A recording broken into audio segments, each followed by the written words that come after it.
Hi, I'm Ashley Hawkins, and I am the Manga librarian. And today we're talking about Mecha. So, I am talking about Mecha today because of a few various reasons. I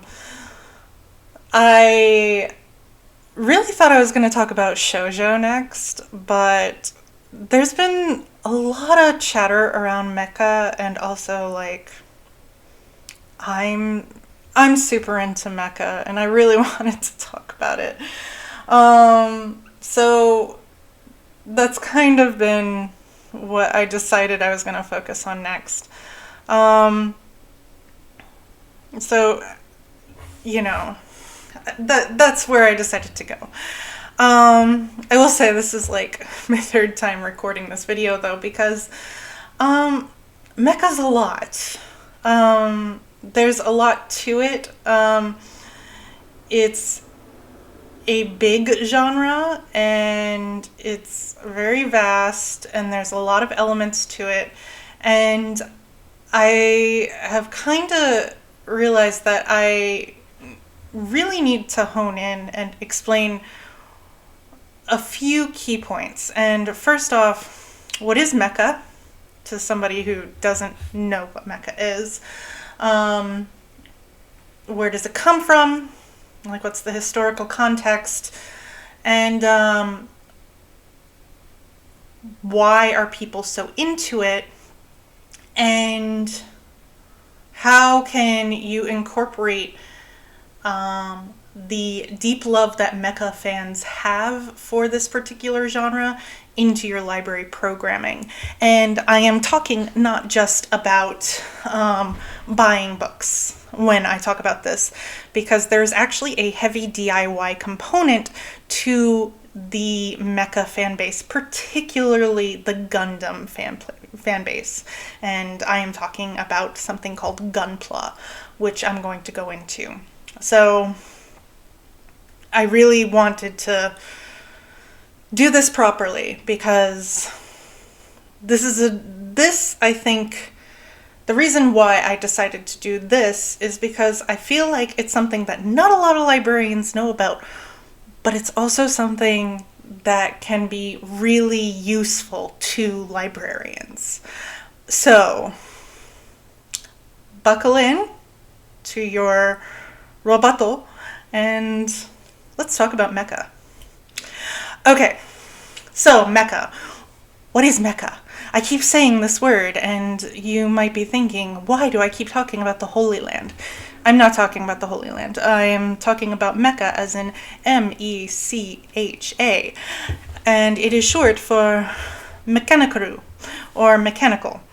And it encompasses a science fiction genre of media, and we are going to stick to Japan because honestly mecha has expanded, and we could talk about Pacific Rim, Transformers, the wide array of mecha that originates here in the West.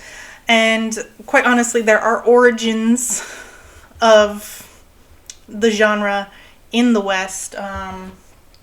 War of the Worlds is like something that kind of plays into it, and gets referred to in different media. But we're going to stick to Japan because we are talking about anime and manga. So, mecha is short for mechanical or mechanical. It refers specifically to a genre in which there is the piloting of a humanoid, or the piloting of a larger than a person unit or robot, or robato, or giant robato. And these robots the most important thing is that they are larger than a person. So Iron Man is not a mecha. He's not. Okay? We can say that safely. No matter how cool you think he is, he's not a mecha. It needs to have a cockpit and needs to be piloted from within. And then it can go from there. So it can be like double the size of a person, or it can be the size of an entire galaxy. It can get bigger and bigger and bigger and bigger and bigger. The world is your oyster with Mecha. You can get really creative, and you can have something, like I said, it could be like double the size of a person or triple the size of a person, or it can be super huge. Typically they're humanoid. They might transform into different shapes. They might have characteristics of like dinosaurs or different other types of creatures. You see Mecha used quite a bit in Super Sentai shows, so Power Rangers, things like that. Or, Power Rangers is just a reformatted Super Sentai show. Let's see. You can, it's a very wide genre. So it gets used quite a bit. Some popular titles that you might see that incorporate Mecha. The big one is Gundam. Gundam is a huge, huge franchise, even in Japan. When I went with my husband to Japan on our honeymoon, we went and saw now it's not the giant one, because there's now another Gundam in Yokohama. But we saw the one in Odaiba, the unicorn Gundam. And, we went and visited it. We took photos with it. And, they have a full-size Gundam that you can go and see. And people take photos with it. And it's super cool. Now they have a really big one where you can go see it and it actually moves.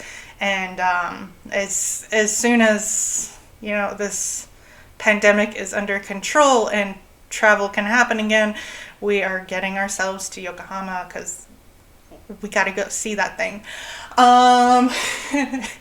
So Gundam's big, and it actually has a big impact on anime and manga in general. In terms of, there are certain characters that became so popular that they became a character type. The big one is Char Aznable, who is, at some points he's a villain, at some points he's a hero, at some points he's an anti-hero of the series, but he was such a popular character that a lot of anime and manga that isn't even Mecha has totally lifted him straight from Gundam and just stolen every bit of him and thrown him into other series. And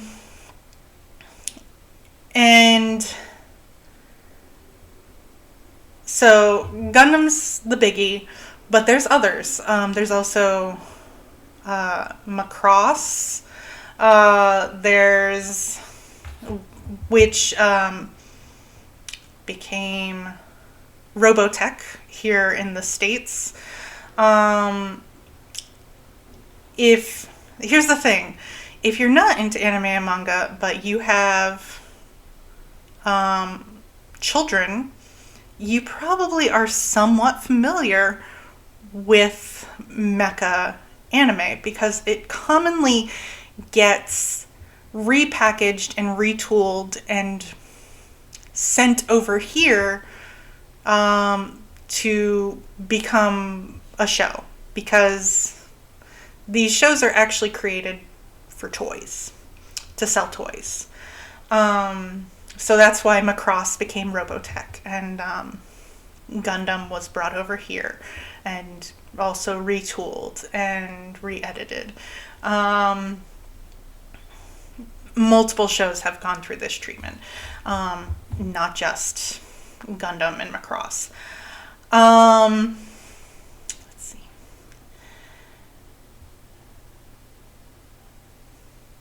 So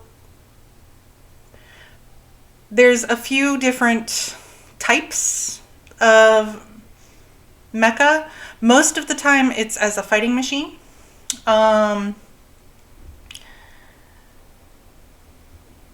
And part of it's because, listen, it just looks so much cooler. Like, isn't it so much cooler to see like this humanoid robot fighting and firing things than other stuff? Like, it just is. And a lot of these series actually have pretty serious concepts that they deal with. Gundam deals pretty heavily with like multiple things. The main one though is with man's mistreatment of the environment and the horrors of war, actually. Gundam's actually a pretty deep series. And that's actually part of the appeal of this genre. So, one thing I will say is Gundam is actually incredibly popular with women, which may sound kind of crazy to you, but it is. First off, there's a few different reasons. First off, there is all of these deeper things that are going on within the story. And there are actually quite a few female characters in Gundam who I'd say the original series, Mobile Suit Gundam 0079, is not the best at how it treats women. The novelization is actually much better at that. And there's various reasons why it's not perfect. I think it's just part of a product of its time. But there are things that are in there that are really compelling and interesting. And the series does get better about it. It's not perfect. And also there is, quite honestly, there is this romantic tension between the two male leads, Amuro Ray and Char Aznable, that is really interesting and compelling. And, it doesn't, they never make out, they never, confess their love to each other, but they have this contentious but also fascinating relationship and also like certain frames and animations are done in like this very romantic and beautiful way. There's this scene in Zeta that is Amuro,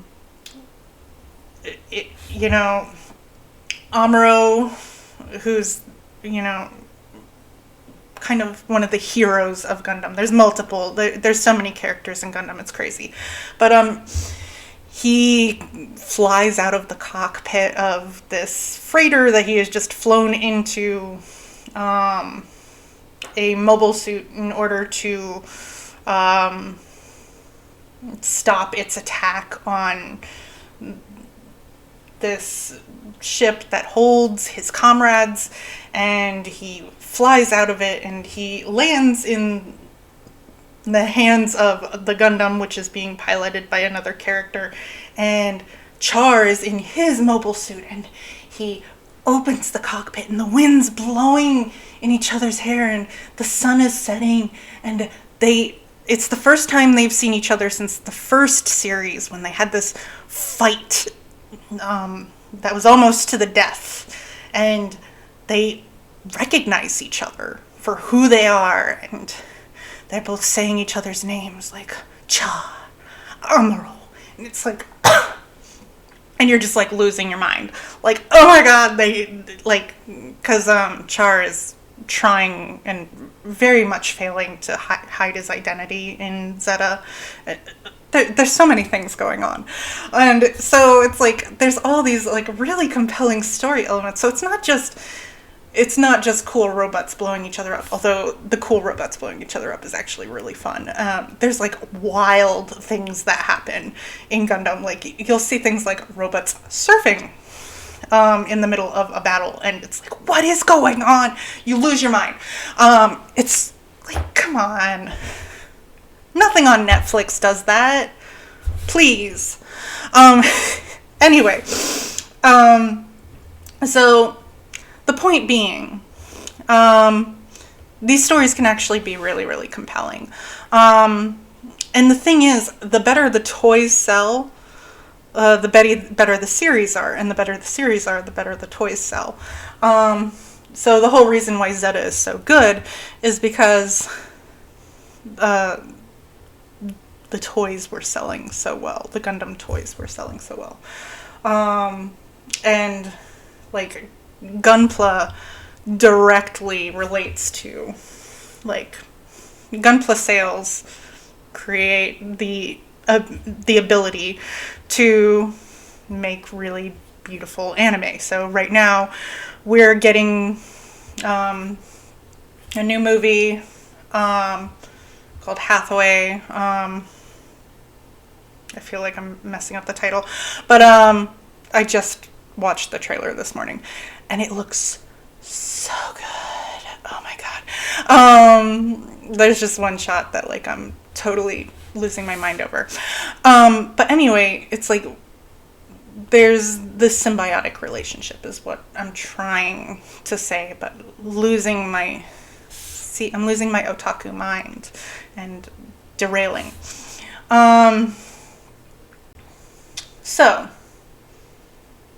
the point being, so we have these fighting based ones like Gundam.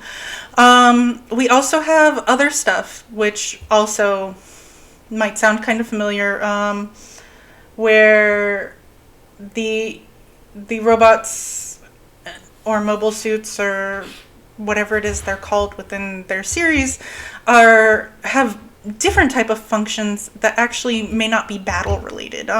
They may actually be construction, or at least that might be their intention. They may have maybe civilian based purposes. Maybe they fight fires. Maybe they are more of police force based. A little bit different from, fighting massive battles in space or whatever. Let's see. We also have the fantasy mecha genre, and that one can be a little bit different. One of my favorite series that I kind of talked about in my How I Got Into Manga video was Vision of Escaflowne, and that's a mecha, but it's fantasy based, and in that one it's not the result of like in Gundam and other series it's usually based either on technology just naturally evolving and being developed, or maybe it's alien technology that has been dropped here. In a fantasy setting, it's generally ancient technology that has mystical roots, which is the case in Escaflowne. So it's not necessarily being built. It's like this is like something that maybe came from the gods or something like that. They're magical in a way, which is interesting in and of itself. It's different from traditional mecha. And there's a few different series that are like this, and that's its own sort of thing. That's a little less popular nowadays. It was more popular in the 90s and early 2000s. Maybe we'll see that pick up again. Like I said, things kind of come and go in waves. So there's always the possibility that this genre will pick back up again. So those are kind of the different ways that mecha will appear. And they can kind of be used in different, age groupings. Giant robots are always going to be popular with kids. But they're also always going to be popular with adults. Like, everybody loves a giant robot. Why wouldn't you like a giant robot? I just don't get it. Why wouldn't you like it? I love a giant robot. I love explosions. It's so much fun. So,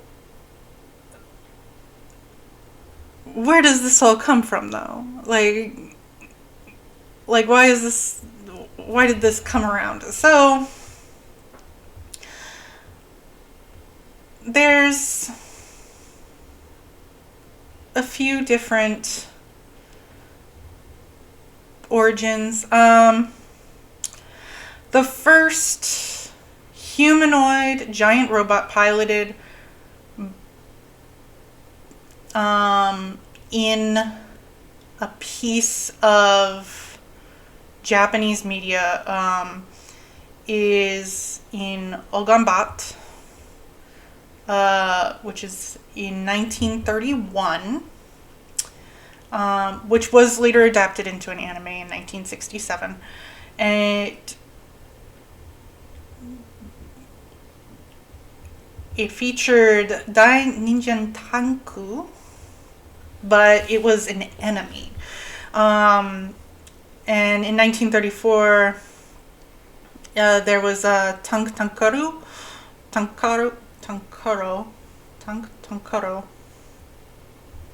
I've said before, my Japanese is not perfect. And it's a metal creature that becomes a battle machine. So those are the first couple of instances. But where we really start to see it is in 1948 with the first humanoid giant robot piloted by a protagonist in Atomic Power Android. And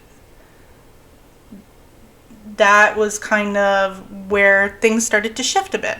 And then finally in 1956, we see the manga and anime Tetsujin 28 Go, which featured a robot, Tetsujin, that was controlled externally by an operator via remote control. So, and then we also have in 1952 Astro Boy, and that's a huge influence on the genre, and on manga and anime in general. And that's really the first, roboto. But then when we really see the protagonist inside a cockpit piloting a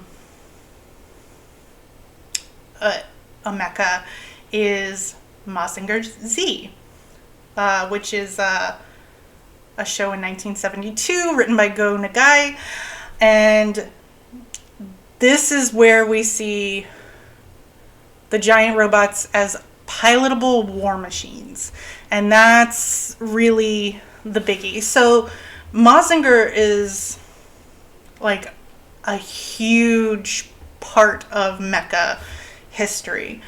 Um, then we start to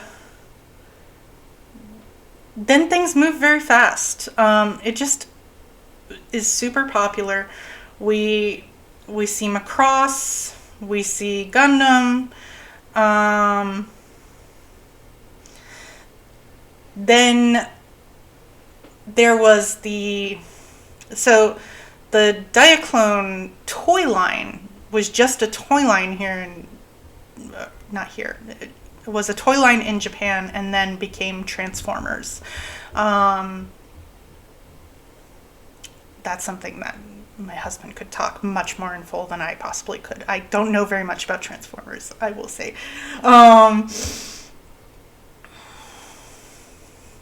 so it's like it all just kind of starts rolling out very quickly. About the late 70s, early 80s, it really picks up. I think it's just because it just does. There's just a thirst for it in both Japan and the States, and the machine gets rolling. Um, you know, like I said, Gundam is the biggie, but so is Macross. You have Mazinger, Code Geass. You may actually have some of these series. Gurren Lagann. Neon Genesis Evangelion comes in the 90s and is in some ways a deconstruction of the mecha genre. It's really interesting because I actually had my exposure to Evangelion before I had my exposure to like Gundam and everything else, and you really see, having seen Eva first, as I'm watching like Gundam and everything, I'm like, oh wow, I always thought Shinji, the main character, was like super whiny, but actually he's nowhere near as whiny as a lot of the like he's actually kind of toned down from some of the protagonists in Gundam. He, you know, maybe I've been a little too harsh on Shinji. I don't know. And I mean, it kind of started off that way, but also like it became so popular that in some ways it just is now just part of the genre. And just is what it is. In terms of collection development,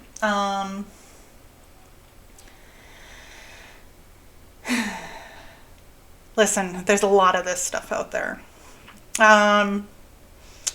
If you are looking to build out your Gundam collection, or if you just want to make sure you have the essentials, you're going to want to purchase deliberately. My advice and what I've kind of done is I have stuck to stuff that is within what is called the Universal Century, which is, I'm not going to get too deep into it because otherwise this will just be a Gundam video. But the Universal Century encompasses what are mostly the most popular shows. So the original show, Mobile Suit Gundam, things like Zeta, Double Zeta, the movie Char's Counterattack. By kind of incorporating that time period and kind of focusing that way, you have kind of a focus. I would also say, in terms of manga, I would definitely get, there was There's a manga published called The Origin, which deals with the 1 Year War, which is the year 0079, which is when Mobile Suit Gundam takes place. Those events are really important. And then so I would go with The Origin. I would also, anything that is written by Yoshiyuki Tomino, who is the creator of Gundam and the director of Gundam, and he's the Gundam guy. Having Tomino stuff will always circulate and always do well with Gundam fans. Everybody's always interested in what Tomino has to say. And I mean, I really like reading his novelizations of the different series. It's also really interesting because they never go the way the show goes. This novel ends completely different from the original series. Completely different. So you get a totally different vision and a totally different experience from it, and it's really fascinating. And it kind of, I think particularly with this one, I feel like you get kind of what Tomino wanted to do as opposed to what the sponsors and the studios and everybody told him he had to do. Tomino has a very interesting relationship with the production studios, especially in the early days. So that's my advice for collection development for Gundam. Look for things that are in Universal Century. Things that deal with Chara's Noble, Amuro Ray,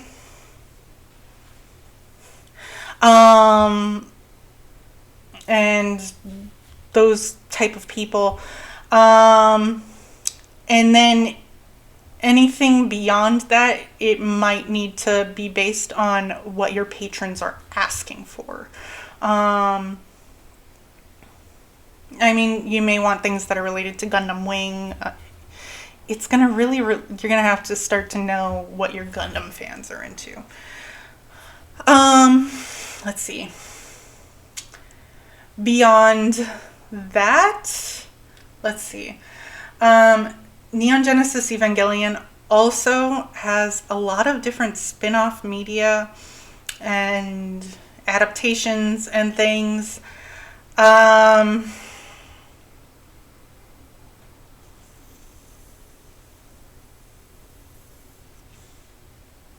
I think it would really depend on how popular Eva is with your patrons. Like, I personally love Eva, but I would really read reviews. I would be very purposeful because not all of it's good. Some of it's bad. I mean, to be quite honest with you, some of it, the art isn't good. Some of it, it's kind of a mixed bag. So I would really read reviews. I honestly can't even think of anything to like properly suggest because I don't know that I am a big fan of any of the tie-in manga for Neon Genesis Evangelion. I think I prefer the animated properties. There's nothing that I've bought for my collection. And with other things, like I said, I would just follow reviews. And I'm going to give you some resources in terms of who to kind of follow to know more. First off, I'm going to say Ollie Barter is somebody who you should probably follow if you are interested in all things Mecha and especially Gundam related. He's an expert. Also, there's someone I follow on Twitter who's called Tom Aznable. He also provides a lot of really great information. I find out a lot of Gundam news just by following him on Twitter. There's also the Gundam podcast and the Mechanations podcast. Those are two really good sources. There are definitely more out there, but I feel like I tend to, particularly from Ollie Barter and Thomas Nobel, whatever sources are coming from other people, I tend to get it from those two in terms of what's going on with Mecha and things like that. And then there's just friends that I have who tend to keep me informed because they're really big fans of things. So, like I said, it's just kind of a shared interest. Like, my husband and I are both mutually into this stuff. Like, we just kind of keep track of what's going on. Full disclosure, Ollie Barter is actually a friend of my husband's. But he's not he doesn't really know me, so, you know, we've never actually spoken, and I follow him and find his information very useful, so, you know, I think I'm objectively recommending him. But full disclosure, there is a connection. Let's see. The other thing I wanted to talk about before I wrap this video up is the makerspace potential for Gunpla. So Gunpla is related to Gundam.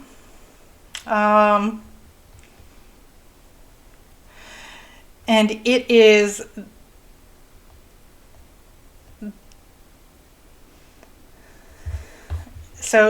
it's the Gundam models. And they're model kits depicting the vehicles and characters of the Gundam multiverse by Bandai. Gunpla derives from Gundam plastic model, because most of the kits are made from plastic.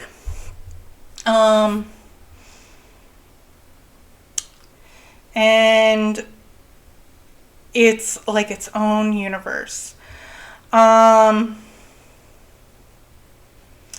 They started becoming really popular in the 80s and then like exploded in the 90s. According to this information, as of 2015, Bandai sold an estimated 450 million units worldwide across nearly 2,000 different Gundam models. So it's huge. Now here's the thing. You buy your kit for a Gundam or a Gunpla, and depending on the kit, it can vary in various different things. So it can vary in difficulty of build. So some of them are very granular and very hard to build. Some of them are actually fairly simple. So a very simple one I would say would be like there was so Hello Kitty and Gundam shared an anniversary a couple years ago. So they actually did like a collaboration where you could build a Bandai model of Hello Kitty, and she was wearing Gundam armor.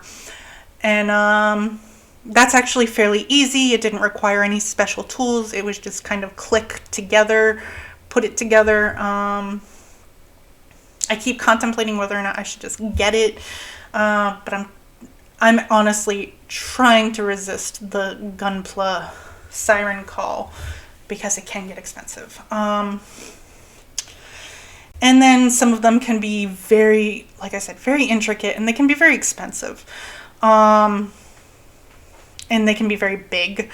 They vary in size. So some of them also, like, the thing is though, like, I feel like some of the bigger ones are a little bit easier, and then some of the smaller ones, like, they're so finicky.